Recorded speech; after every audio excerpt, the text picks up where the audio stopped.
Hello, everyone. Welcome back to A Closed Heart Experience. My name's Jennifer. Let's get the disclaimer out of the way. I am not a psychiatrist. I'm not a therapist. I'm not a counselor. These are just opinions meant to be discussed and used together. Not if it doesn't fit your situation. If it doesn't work for you, don't use it.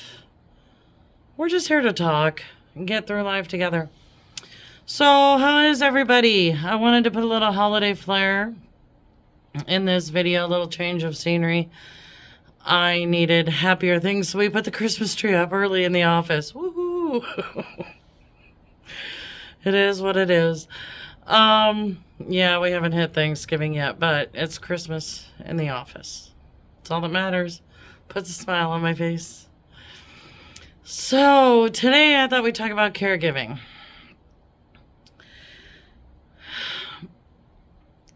It's kind of a subject near and dear to my heart. I have a lot of friends who have special needs children, have taken care of their parents, have taken care of their husbands. Or have needed somebody to take care of them. It's trying to word this in a way that doesn't sound harsh and doesn't make anybody cry, but I don't think that there's really a nice way of saying it. I think we need more of it. We have lost the respect for our older generation. My family has a history of cooking at a senior center, and they gave a good portion of their lives helping others. And in fact, one of my uncles, he would even go in on his day off and cook for homebound seniors. And I respect that so much. It is actually a goal of mine as I get older. I would like to be able to do the same that he did. But we're losing that knowledge. We're losing that closeness. We're losing our family members, and people don't seem to care. They take them to an old folks home. I'm sorry, that's what we call it. Probably not very good English. I should say assisted living home. And we move about our merry lives. What happened to assisting family members during that last moment? In my case, my husband isn't dying, but he's not the same man I married, and I will go into detail as to what happened to him now. I've kind of mentioned in other videos that he had a stroke, and I'll just walk you through what happened. So we decided to go camping in 2019, and in the middle of the night, one of the nights we were there, he got up to use the little boy's room, and I heard him stumbling around. I thought it was just because we were in a foreign place. We were in a cabin, and I guess it's not really camping, is it? Anyhow, we were on a lake. How's that? He was stumbling around. I thought that it was just because he wasn't used to the surroundings, trying to find a light switch, whatever, whatnot. No. He then came back to the bed and started yelling at me, saying, "Add it up, take it to California." And I said, "Add what up? What am I taking to California?" And he would say, you know. And I'd say, "No, I don't know." Anyhow, this went back and forth. He screamed it at me several times. He screamed a bunch of cuss words at me, but YouTube is already blocking me for words I've used, so we're trying to keep this mellow-mannered. They didn't block me. They require you to sign in because I said certain words. Anyhow, we jumped in the car. I took him to the hospital, and they asked him what year it was, and he said 1935. He wasn't even born then, so we obviously knew that there was a problem. They life flighted him back to Anchorage, and from there we found out he had had a stroke. And he lost what they call the junk file in your brain. It's the portion that names everything. You call a ball, a pen, salt, pepper. He lost all that. He couldn't remember my name. He called me wifey for the longest time. And they would show him like coloring book pictures and ask him to describe what they were doing. He couldn't do that. He could not.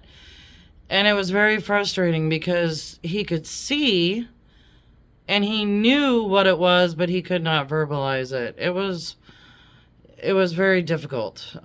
He spent about 4 days in the hospital. And when they were getting ready to release him on a Thursday, I asked the nurse, should he be going home? I don't feel comfortable with this. What if it happens again? Blah, blah, blah. And she says, I don't know. I don't know why they're releasing him so soon. Anyhow, we get him home, get him set up. And the next 4 days I spent sun up till sundown with him. Then on Monday, I had to meet with clients. I had only scheduled one appointment, and he seemed to be doing okay. So I left him with a cell phone and told him I'd only be gone for an hour or two and I'd be back. I got to the office, had the meeting, texted him. He did not answer, and I'm like, oh, maybe he's taking a shower or something. Texted him again, still did not answer. Tried calling, he did not answer. And I'm like, okay, I'm going to give him 10 minutes, and then I'm going to try again.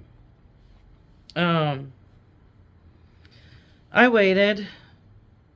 He still didn't answer. So I decided at that point it was time to jump in the car and go home. When I got to the house, my dog was not barking, which was automatically a warning sign to me because whenever I get home, he gets so excited he starts barking at me. And I opened the door and John, my husband, was sitting on the couch facing the TV, and I said his name several times. He would not turn and look at me. And then, almost like a scene out of The Living Dead, he slowly turned his head to look at me. And you could see tears running down his face. And I said, John, what's wrong? What's wrong? Are you okay? He wouldn't talk to me. He couldn't answer me. He just kept staring at me. And I got closer to him, and I could tell that he was breathing funny. It was a short kind of... Yeah, I know. And fear kind of came over me. I knew something was wrong. So I dialed 911, and ambulance showed up, took him to the hospital, and on the way to the hospital, he had a grand mal seizure, which strokes can cause grand mal seizure because your brain is trying to find new pathways to work, and it's common. It's something that happens. Anyhow, progressing on, his grand mal seizure lasted, I believe that time it was 4 hours. They had to give him so much medicine that it landed him in intensive care. With a breathing tube, the whole works, everything. He woke up about a week later, and yeah, you want to talk about terrified. They sent him home like 1 or 2 days after he was out of intensive care. And I ended up started bringing him to work. There was no way I was going to leave him home, but we still had to have food. We still had to keep the lights on. I still had to work. There's really nobody gives you a manual for this. Nobody says, hey, this is how you do it. So we took one of the offices here and converted it, brought in a lazy boy chair, and a DVD player and let him sit and sleep and watch movies. It was horribly boring to him. And my office manager kind of irritated him quite a bit because he was sleeping and she'd walk in and check up on him and say, "Are you okay? Are you okay?"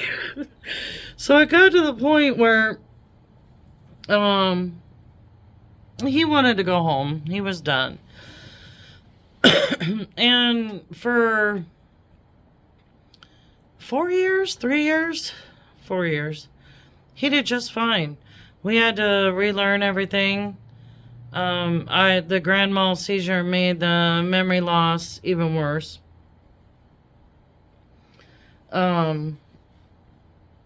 But slowly but surely, over the years, over things, the more he used it, the more it stayed in his brain. But one of the main things I noticed had changed with him was his temperament. He was kind of the class clown before the stroke. And after the stroke, he became kind of angry. And yes, I've since talked to other stroke victims, and it's the same across the board. Not violent in any way, just quick to temper, quick to argument, quick to... And they weaned him off of all seizure meds. He was doing really good. The doctor's appointments were insane. I was trying to balance, I want to say maybe, for a while there, it was 3 or 4 appointments a week, going here, getting blood tests done, doing this, doing that. And the paranoia of leaving him home alone took a huge toll on me. Going to sleep at night, afraid that something was going to happen in the middle of the night. It was one thing after another, and still trying to run the business and get work done. It's almost an impossibility. Fast forward to January of 2023, and we went to bed one night. Everything was fine. He wasn't feeling very good. I had thought it was something else that he had had in the past, because it was almost like he was running a fever, but he kept telling me he was fine. I'm fine. Everything's good. Let's just all go to bed. And I said, okay. And at 2 o'clock in the morning, I hear a loud bang. It woke me up out of a dead sleep, and I look over, and he had fallen out of bed. And I don't want to get too descriptive, but his head was stuck on the nightstand next to the bed, but his body was on the floor. And I just knew, I thought he was dead. I thought that was the end of it. And I jump up and run over to him, and he's still breathing. And I call 911 in a panic again. They show up. Take him to a different hospital this time, which I was extremely thankful for. But this time, he had a grand mal seizure that lasted 6 hours that they couldn't get to stop. And they gave him so much medicine to get it to stop that it shut his lungs down. So they had to intubate him and put him in ICU. He was in ICU for, I want to say 4 weeks, I think. I believe. It's kind of all mush now. Things start to run together after a while. And during that time, I had payroll things. I had to get out for clients. I still had to keep lights on. I still had to feed myself, have a home for him to come back to. So I still had to work, and we have a 200-pound Great Dane at home that needed somebody to care for him. So literally, I was getting up at 4 o'clock in the morning every morning, calling the nurses' stations to check on him, feeding the dog, letting the dog out, getting to the hospital at about 7 a.m. so that was when the nurses switched stations and I could find out. And the doctor comes by and blah, blah, blah. So you can find out what they're doing, if anything's changed, if anything's better. And I would sit with John for about an hour or two. And then I would rush home, let the dog out again, go back or go to the office, work for 2 or 3 hours, go home, let the dog out, go back to the hospital till 7 o'clock at night because visiting hours ended at 7. And then sometimes I'd come back to the office and work a couple of hours. Then I'd go home and sometimes eat dinner. Sometimes I would crash. But it was literally usually around between 10 and midnight every night. And I did this for a month and a half straight. About after they removed his tube and he was taken out of a coma, they frightened me. They told me I was going to have to find a home for him, that he was not going to be the same human. That my life had drastically changed again. It's funny how that happens. Changes on a dime and there isn't a damn thing you can do about it. So when he woke up, he was speaking gibberish. It sounded kind of German to me. But the sad part is I knew what he wanted. He wanted a 7-Up. That's his favorite thing in life, is a 7-Up. Anyhow, that eventually wore off. It was part the medicine they were using to keep him out and all the other meds they had him on, blah, blah, blah. But he couldn't walk. He couldn't come home because he had been in a hospital bed so long. And you don't realize how quickly a person can deteriorate when they don't move. He lost so much muscle that I think he lost 30 pounds in 3 weeks or something like that. So, and because his brain wasn't functioning properly, or some could probably argue at all, he didn't understand what was going on. He would tell me that the doctors and the nurses were generals, and he was in the mess tent, and they were trying to kill him. He needed to get out. One night I went up there, and he asked me if I could get his car that he parked on the 9th floor. And that he put his clothes on the 6th floor, and I needed to get everything together because I needed to take him to the airport. And I said, why do you want to go to the airport? And he goes, well, I need to go somewhere. I need a place to stay. And I said, how about home? And he goes, yeah, that would work. You have to laugh about these things. I tell him these stories now and we laugh about it. But I pretty much knew at that point in time that things were going to be different, a lot different, and they were.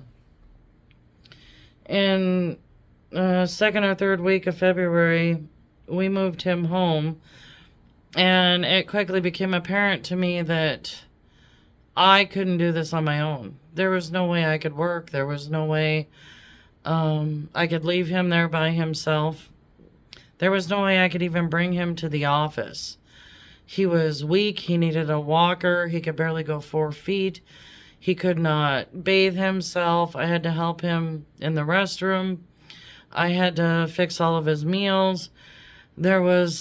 He could not care for himself. And if you ask him about it now, he doesn't remember any of it. In fact, he tells everybody his dog saved his life. Long story short, I ended up having to go to the VA and beg for help. And they got me a nurse who I absolutely loved. She was a lifesaver. You don't realize, if anything, even just the 8 hours I was at work, it gave me almost a mental break from dealing with it continually, you know? It was it's really hard to look at somebody that you've known. I met him in 96. We were married in 2000. So we've been together for almost 30 years, 28 years. And it's really hard to look at somebody that you know and they're not the person that you knew. In fact, they're nobody that you recognize. It's kind of a serious wake-up call. It has been harder to come back from the 23 grand mal seizure than the other two. We still have a nurse. We're over a year later, almost 2 years later now, huh? And I still have a nurse helping him every day to keep an eye, make sure he doesn't fall. He can now, brush his teeth and do those kind of things, take a shower. But he's still not the same person I married. There are things like the story I told in the last video called Strength, I believe I named it. We don't share those details because meltdowns are a real thing. Meltdowns over not having toilet paper in the bathroom, not having bananas on the counter, hole in the leg of pants. And I could walk up to him right now and talk to him about it, and he'd be like, I don't have a problem with that. 5 minutes later, he's going to have a problem with it. And the deal with the short-term memory loss is he doesn't remember arguing about it. He thinks he's just fine. So we have a lot of humor, and he still has a real hard time with words. Sometimes it's quite comical listening to him explain things because he makes things up in a different way, and never a way I would have ever done it myself, but it works. You figure it out. And we've gotten really good at Pictionary, charades, and basically I finish his sentences.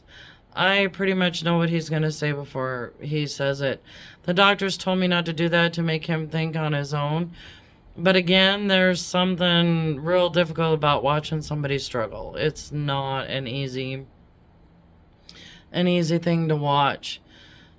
And I've talked to him 3 times about it, about doing a video and maybe him explaining to you, and I might do that this weekend.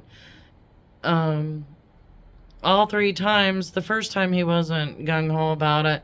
The second time he didn't remember me asking about it the first time. But he was excited about it the second time.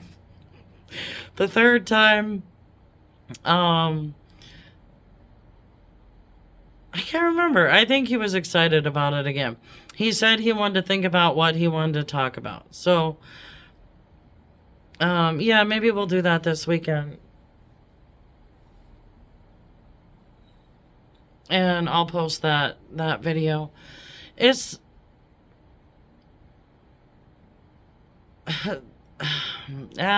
coming up with words, huh? Sometimes words elude us. The caretaking part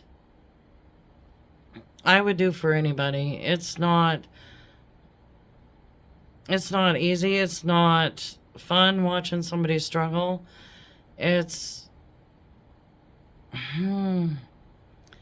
takes a piece of your soul.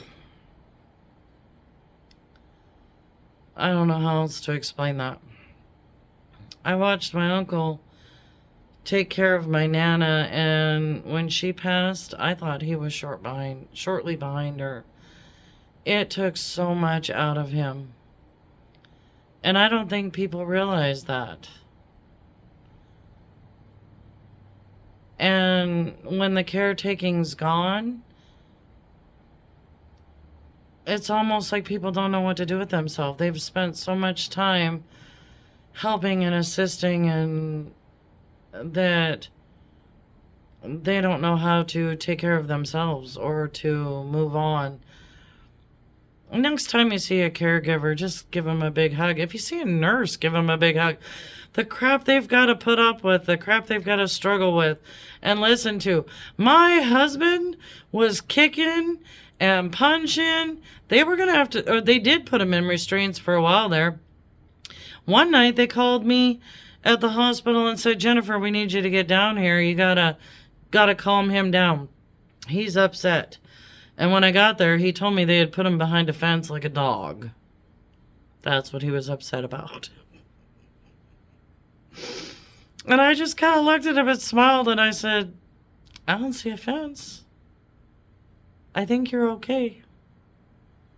And I'm here now, so everything's good. And he goes, yep, everything's good. And we moved right on. It's not that bad now. It's more of, for instance, we can talk about something, 5 minutes later, he'll ask me the same question. The next day, he'll ask me the same question. The day after that, he'll ask me the same question. I have joked with people that for Christmas, I wanted one of those little tape cassette recorders so that I could record everything I say, not only for employees, but also for my husband. And I know that they're digital now, and I know I could use my cell phone to do it. It's just a funny ha-ha. Yeah. So I don't need you to comment that I am old and don't realize that these other things work. I do. But it would just be nice to not be on repeat 24/7. After a while, you start kind of judging your own sanity. Oh, I don't know. This video is not a video about, oh, poor, pitiful me. There are days when I just want to lock myself in a closet and say I'm done. I am completely done. We argue more than I care. I talk him off a cliff more than I care to. I repeat more than I care to. But it's not his fault. I have had to learn the patience of Job. I thought I had patience before. Oh no. The amount of times I've had to bite my tongue, and I'm a bottler. I'm one of those that you can get mad at me 100 times. I'm not going to say anything. I'm just going to suck it up, suck it up, suck it up. But that 5th, 6th, 7th time, you're going to hear from me. And there have been times when I've had to say, John, sit down, shut up, we're done. It is what it is. And 15 minutes later, he doesn't remember anyhow, so it's okay. The weird part, though, that I can't figure out, the brain is just a mysterious thing. Because we went into the neurologist. We have to see a neurologist once or twice a year for the rest of his life. And the neurologist showed me where the stroke affected, and when he had the grand mal seizure, it bruised. I'm trying to show you. I speak with my hands. I can't help it. It bruised a portion of his brain, so you could see the damage on the MRI. The amount of his brain that was black and missing was mind-boggling to me. I could not believe that he could still talk to me. I could not believe that he could still walk. I could not believe that he could still cook and do other things. Oh, I gotta tell you about the cook story real quick.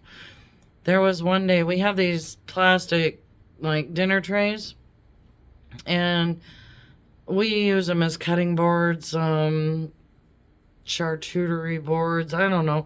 We use them for just about everything, sometimes just to eat dinner on. And he was getting something ready for dinner. I think it was meat or tater tot. It was tater tots. And he wrapped one of those plastic trays in tinfoil. 6 years ago, he had never done this. Anyhow, he put the tater tots on top of the tinfoil and then put the plastic rack in the oven. I got home. I was lucky when I got home. It was that in between time of the nurse leaving and me getting home. I started smelling something and I couldn't figure it out. He's like, oh, I don't smell nothing. It's okay. Everything's okay. Everything's fine. It wasn't fine. Have you ever tried to get melted plastic out of an oven? Yeah, there isn't a sharp enough tool in the world for that, let me tell you. That oven rack had to go bye-bye. And I scraped plastic off the bottom for a very long time. And there are still times, it's probably not healthy, but there's still times we turn on the oven and I get a whiff of that plastic burning. Yeah. What do? You pick up and you move on. But I was starting to say, what, an hour ago, because I talked too dang much. The worst part for me, and I'm only sharing this, again, not for poor pitiful Jennifer, but so other people who are in this position that might feel the same way know that they're not alone, is feeling alone. I take care of everything. When it snows, I shovel. When bills need to be paid, I pay the bills. I'm the only one that works. And I work very long days to pay the bills, to keep food on the table. It's very hard for me to get away. I can't take a break. I did this summer for my parents, but that's another story for another day.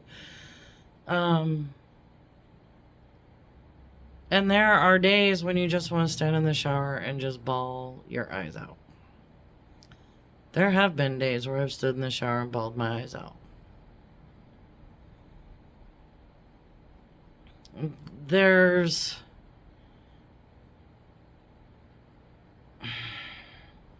when you have to pick and choose which conversations you have with him, when you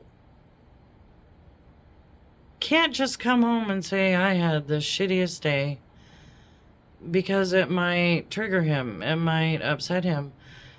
Even if, a client has upset me or an employee, which I've got the best employees, that never happens. Somebody cut you off in traffic and you want to comment on it. I can't talk about that. He will, I don't want to say a fit of rage, but he gets very upset and then tells me, it turns into an argument every time. He always tells me how to handle it, how to deal with it. And so I have pretty much stopped. So everything that happens, everything that needs to be taken care of, everything that has to be completed and done, I do. And it scares me. What happens if I'm in a car accident tomorrow? He's kind of screwed. It's just a horrible place to be in. It's horrible that you don't get any time to yourself, that every day is a doctor, a pill day, making sure they're comfortable, making sure they have everything they need, making sure they're happy, they feel loved, I don't know what I'm trying to explain here, but you can't do it for yourself is the long end of that story.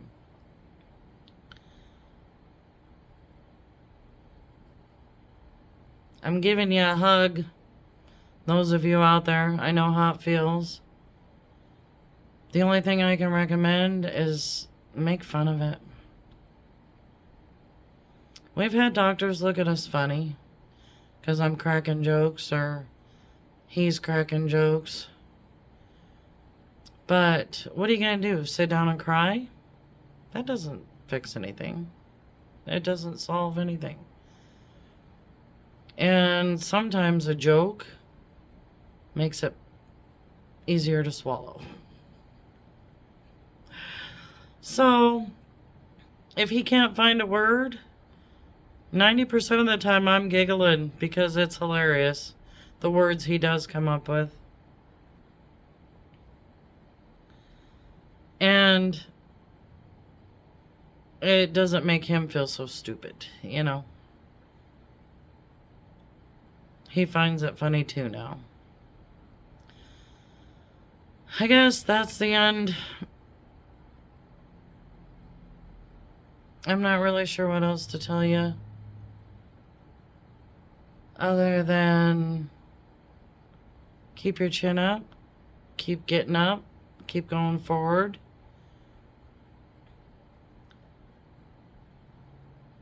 It'll all be okay. I love you all. Don't forget the VA and the socks. I'm counting on you. The veterans are counting on you. And again, if you have any topics you want to talk about, put them in the comments below. People are watching, they're not commenting. Comment. Yeah, just let me know. Have a wonderful day. I will see you on the next one. Bye.